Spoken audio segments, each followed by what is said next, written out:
We greatly appreciate everyone's efforts. Everyone is vitally important in the safety of the work zones, from the design engineers to the people actually out there working. Just like a vehicle, a roadway needs regular maintenance, whether it's filling cracks, pothole patching, overlays, replacing sign, striping, mowing. When these activities take place, typically we have the workers or our contract partners out there without a lot of protection. While performing full-depth pavement repair within a coned-off work zone in the right lane of I-435, myself and other equipment operators were preparing the patch area for concrete next to the joint dividing the right and center lanes. On this occasion, my attention was taken away from the immediate job by something unusually close flying past me, followed by one of our 3-foot traffic cones. It turned out to be the metal or aluminum support arm for an awning to an RV.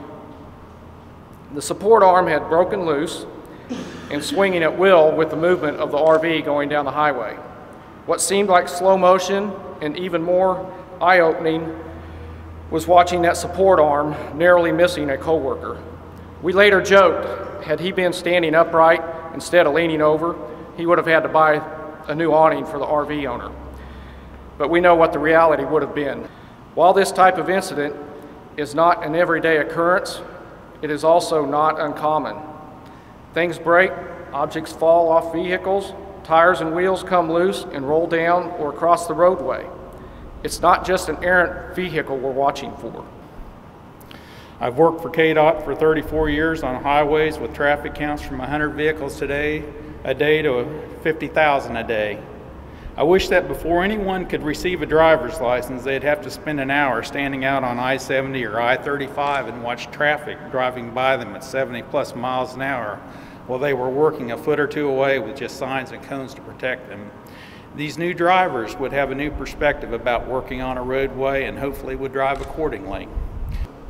As an EO1, I was in the grass median of I-35 picking up trash and debris.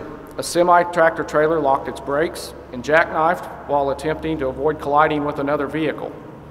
The rig, still on the pavement, slid past me before ending up in the grass median about 150 feet from where I was standing.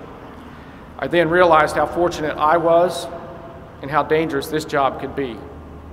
So again, my message is for the motorist. When you're driving through these work zones, these are real people with real names that work alongside the roadway to make your travel safer and better. If you see orange cones, orange signs, flashing lights, no matter what they are, slow down, pay attention, and move over if possible. The people that are out there are someone's family. They aren't there to slow you down or make your life hard. They're just there doing their job, and they want to go home to their loved ones at the end of the day. There's also another reason to slow down and pay attention. Most people killed and hurt in work zones are the traveling public, and we want you to get home safely to your loved ones also.